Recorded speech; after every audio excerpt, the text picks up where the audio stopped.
Hello friends, রাঁধুনি রসোই থেকে আপনাদের সবাইকে স্বাগত। আবার চলে এসেছি আমি আমার রেসিপি নিয়ে। আজকে আমার রেসিপি শীতের সবজি সহযোগে খিচুড়ি।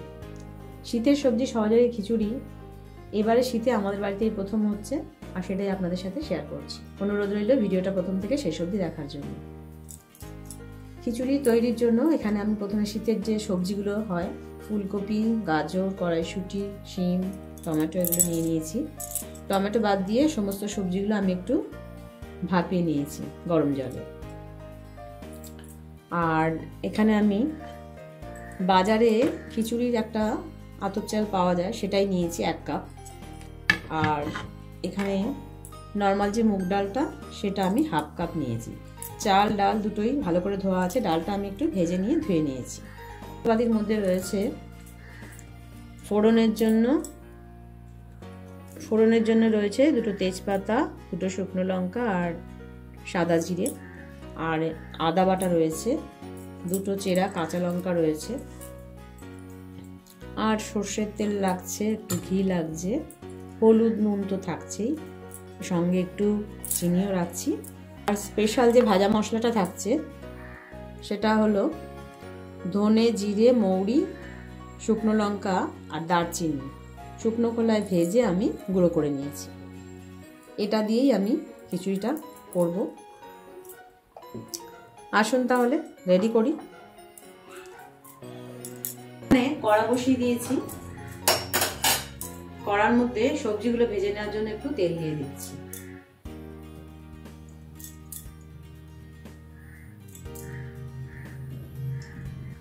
তিন থেকে 4 চামচ তেল দিয়ে দিলাম।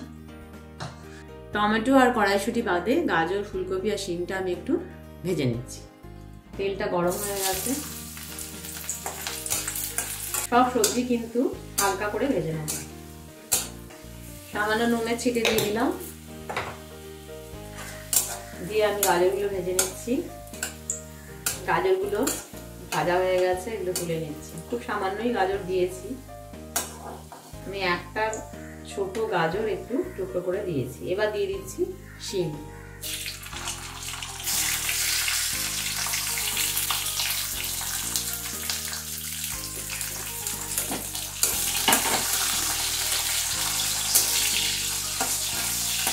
শিমটাও ভাজা হয়ে গেছে, শিমটাও ভাজা হয়ে গেছে, তুলে নিলাম। এবার দিয়ে দিচ্ছি ফুলকপি। ফুলকপিটা ভাজার সময় একটু সামান্য নুন হলুদ দিয়ে দিলাম, তাড়াতাড়ি ফুলকপিটা ভাজা হয়ে যায়। দেখুন, ঢাকা দিয়ে দিয়ে ভাজলাম বলে ফুলকপি কিন্তু খুব ভালো করে ভাজা হয়ে গেল, কারণ তেলটা তো অল্প ছিল। ফুলকপি ভাজা হয়ে গেছে, এবার আমি ফুলকপিগুলোকে তুলে নিচ্ছি। টমেটো, কড়াইশুঁটি বাদ দিয়ে ফুলকপি, শিম, গাজর আমার ভালো করে ভেজে নেওয়া হয়ে গেল। গরম জল করা ছিল, সেই গরম জল দিয়েই আমি যে পাত্রে খিচুড়ি করব সেই পাত্রটা বসিয়ে দিলাম। এবার আমি দিয়ে দিচ্ছি এতে ধুয়ে রাখা 1 কাপ আতপ চাল।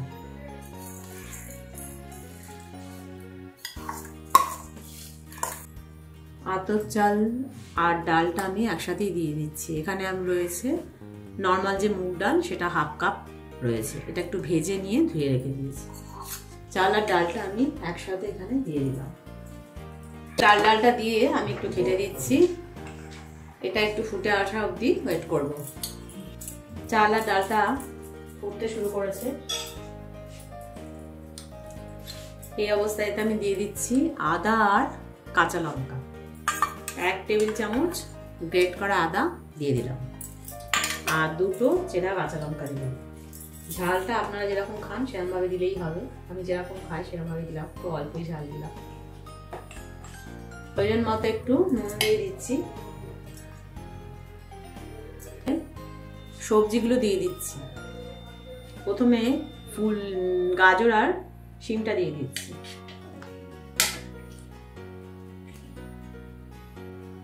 কড়াইশুঁটিগুলো দিয়ে দিলাম।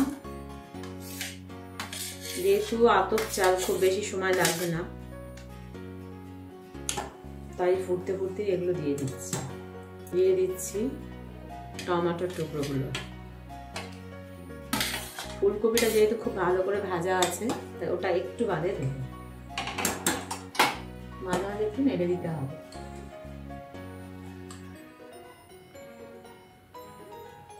চাল আর ডালটা বেশ ভালো করে ফুটে উঠেছে। এবার আমি এতে একটু হলুদ অ্যাড করে দিচ্ছি, কিন্তু আমাদের অর্ধেক সেদ্ধ হয়ে গেছে,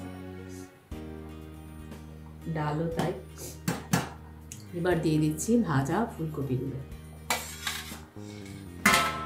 অন্যদিকে কড়াই আমি শুকনো লঙ্কা, তেজপাতা আর গোটা জিরে সামান্য তেল দিয়ে একটু ফোড়নটা নেড়ে নিয়েছি। ফোড়নটা এর মধ্যে দিয়ে দিলাম।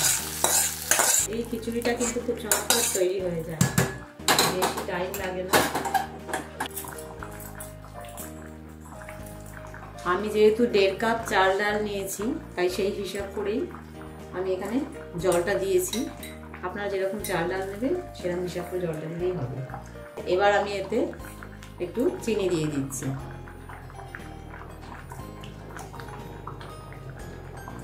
ছোট 2 চামচ মতো একটু চিনি দিলাম। সমস্ত সবজি, চাল ডাল সবই সেদ্ধ হয়ে গেছে। এবার আমি স্পেশাল ভাজা মশলাটা দিয়ে দিচ্ছি। ধনে, জিরে, শুকনো লঙ্কা, দারচিনি আর মৌরি আমি 2 চামচ মতো দিয়ে দিলাম। দিয়ে গ্যাসের ফ্লেমটা অফ করে দিলাম।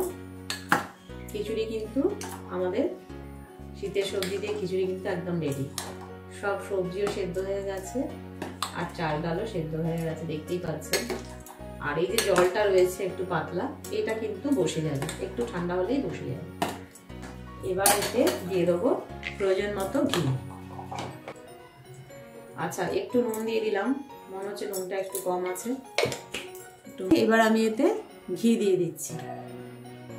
1 চামচ ঘি দিয়ে দিলাম।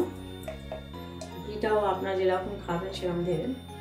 আমি এখানে পুরো 1 চামচের একটু বেশি ঘি দিয়ে দিলাম। ঘিটা দিয়ে একটু ঢাকা দিয়ে দিচ্ছি, স্ট্যান্ডিং টাইম দিলাম। এরপর আমি এটা সার্ভ করে দেখাচ্ছি। 1-2 সেকেন্ড স্ট্যান্ডিং টাইম দেওয়ার পর দেখুন আমি খিচুড়িটা নামিয়ে নিয়েছি। দারুণ দেখতে হয়েছে, কিন্তু বেশ কালারফুল হয়েছে। নানা রকম সবজি রয়েছে, তো আপনারা চাইলে আরও সবজি দিতে পারেন। আমি এবার খিচুড়িটা সার্ভ করে দিচ্ছি। খুব বেশি লঙ্কা আমি দিইনি, কারণ যেহেতু আমার ওই যে ভাজা মশলাটার মধ্যে শুকনো লঙ্কা গুঁড়ো করা রয়েছে, তাই অল্প মশলা দিয়েই কিন্তু এটা আমি করলাম। শীতের সবজি দিয়ে খিচুড়ি তৈরি হয়ে গেল। আমি এখানে সার্ভ করে দিলাম। অবশ্যই একবার এইভাবে ট্রাই করে দেখতে পারেন। যদি ভালো লেগে থাকে রান্নাটিকে লাইক ও শেয়ার করার অনুরোধ রইল। নতুন বন্ধুদের আমার সাবস্ক্রাইব করার অনুরোধ রইল। পাশে থেকে বেল আইকনটা অবশ্যই প্রেস করবেন, তাহলে আমি নতুন নতুন রান্নার আপডেটগুলো সহজেই পৌঁছে যাবে। সুস্থ থাকবেন, ভালো থাকবেন, ধন্যবাদ।